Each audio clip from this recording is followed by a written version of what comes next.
Senator Pocock. Thank you, Acting Deputy President.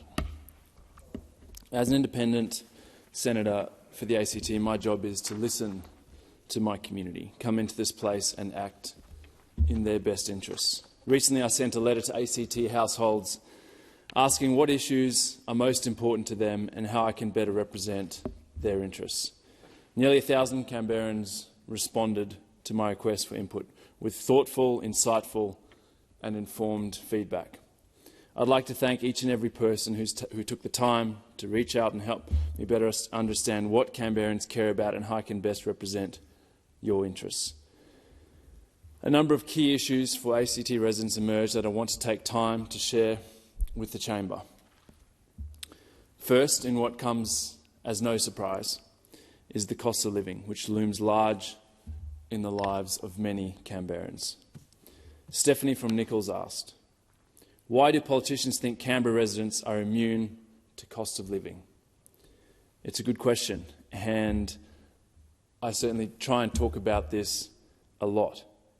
There are many Canberrans doing it tough, and the talk about Canberra being this incredibly wealthy, entitled jurisdiction is not helpful.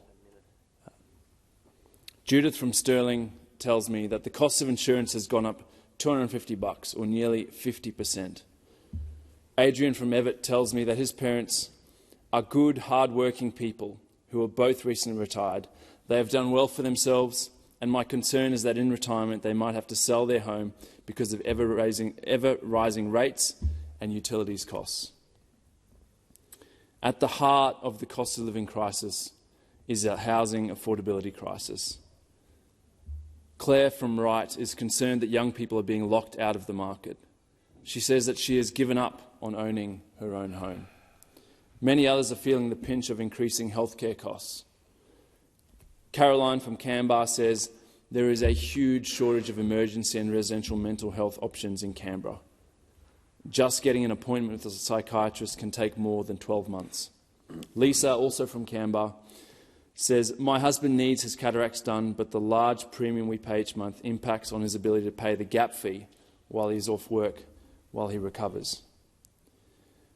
Climate change also comes up time and time again. Michelle from Everett captures the sentiment of many. She says, I want all elected representatives to take much more urgent action on climate change and actually treat it as an emergency. Many Canberrans raise the importance of greater integrity in politics and especially increased whistleblower protections. Jane from Amaroo says, so much good can come from the bravery of whistleblowers. They need protection for coming forward. The need for a gambling ad ban also comes up time and time again.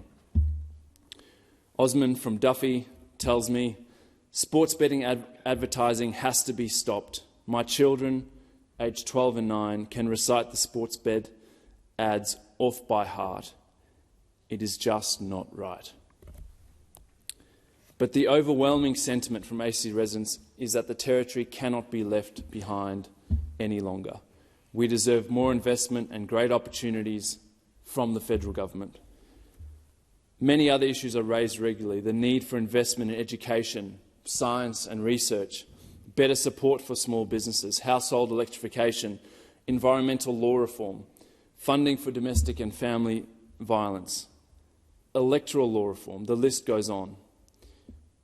To all of those who reached out, I say thank you again. I will continue to bring your voices to the Senate chamber and vote in the best interests of ACT residents.